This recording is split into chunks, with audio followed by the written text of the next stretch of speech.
પોલીસની અમને કઈ થાય નહીં, અમે અહીં બેઠા છે એવું અમને કીધું. એટલે અમે અંદર ગયા, ત્રીજા નંબરની ગેટ પર અમે પહોંચ્યા નહીં પહોંચીએ એ જગ્યાએ ચોફેરી ત્રણેય દિશાઓમાંથી 50 જણનું ટોળું હુબલીને આવી ગયું અમારે માસ્ક પહેરીને.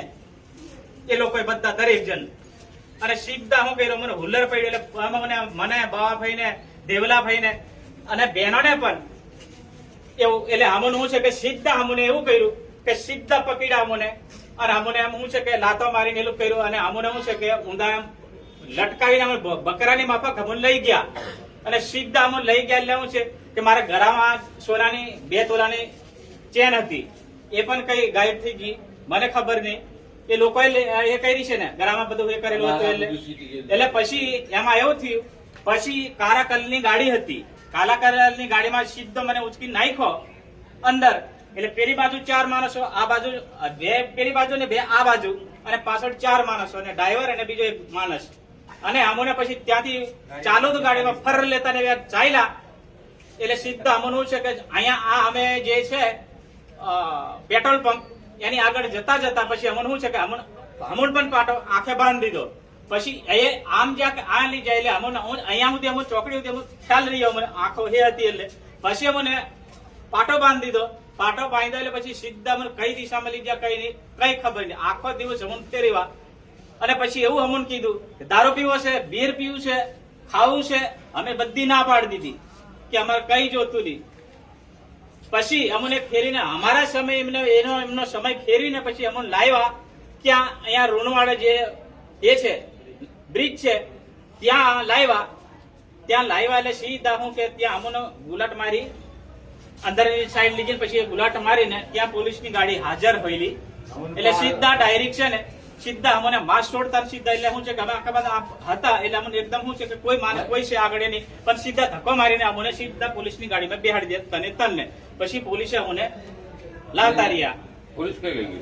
અમને તેજગઢ 2 ચક્કર માર્યા. પછી આ પુણ્યાવટ છે એ રોડોમાં એમ અમને બધું આપણે 2 થી 2.5 કલાક 3 કલાક જેવા અમને ફેરવ્યા. પછી અમને લાવ્યા પોલીસ સ્ટેશન. પછી ત્યાં અમને એવું કીધું કે ઘરે જવું હોય તો અહીંયા સહી કરી દો. તો મેં પાછું એટલું એવું કીધું કે જો સાહેબ સહી અમે કઈ રીતે ની કરીએ એમ. એક તો અમે માંડ તો અમે તો સ્વીટા બચેલા છે, કદાચ કઈક અમારું થઈ જતું તો હું અમારું થતું અને ઘેર વાળાનું થતું એવું અમે કીધું. તો કે ના જવું હોય તો તમે ઘેર છોડી દઈએ તો તમે સહી કરી દો. બીજી વાત છે દાદા, પોલીસને તમે નિવેદન આપ્યું છે કે નિવેદન આમાં શું છે કે એ જે કીધું કે તમે આવું બોલો, ઘરે જવું હોય તો એ બોલાય એવું અમને. ઘરે જવું હોય તો આ બોલ દો. આ અમને તરત સાથે રાખીને જવું કીધું અમને કે હા.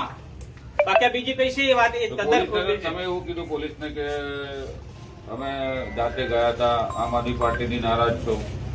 જાતે તો અમે નથી ગયા. અમે આ બધું જે છે આ સ્થળ પર બધું થયેલું છે, ત્યાં 3જા નંબરની ગેટ પર ત્યાં થયેલું છે. ઉચકીને અમે એ રીતે અમને લઈ ગયા. અને અમે ક્યાં ગયા તો અમે પહેલાથી નહીં જતા. અમે આ તો તદ્દન ખોટી વાત છે. અને જે પછી ત્યાંથી જો અમને લઈ ગયા ને એ ગાડીને અમારા ત્યાં ફોન આવ્યો ગાડીમાં કે 12:43 કે 12 નંબરની ગાડીનો તેમાં ફોન આવ્યો. કઈ ગાડી છે? તે 12:43 સ્કોર્પિયો કાળા કલરની હતી. એમાં એ કીધું રમેશભાઈ છે એવું એમને કીધું. એટલે તમારું શું નામ? તમે કીધું રમેશભાઈ. એ પછી એનો જવાબ કર્યો આપણો માણસ કઈ કરતા નહીં એલું કીધું. એટલે મેં શું છે કે પછી તાત્કાલિક ફોન બંધ કરી દીધો. કાકા વેચાયા? તમે વેચાઈ ગયા? વેચા તો વેચાવાય તો અમે પહેલાથી નહીં વેચાઈ જઈએ, પહેલાની અમે વેચાઈ જઈએ. એમાં અમને તો ઓફર આવતેલી ગાડી આ લે, ફલાણા લે, ઢીકણો લે, તમે આવી જાઓ. અમારું છે લોકોની ચાહના છે, લોકોએ અમને લાવ્યા છે. તો લોકોનું પ્રતિનિધિ અમે એ જાણવા માટે નથી. બાકી જવા હોય તમારો વિડીયો પોલીસે આપ્યો છે કે તમે જાતે નિવેદન આપ્યું છે કે અમે જાતે ગયા હતા? પોલીસ હા બોલાડ્યું અમને કે આવું બોલો, ઘરે જવું હોય તો આવું બોલો. અમે કીધું સાહેબ આવું અમે કઈ રીતે બોલીએ એમ. ઓકે, શું નામ? ઘરે જવું હોય તો કઈ સીટ તમારી? કઈ રીત તમે? બિલપુર 3.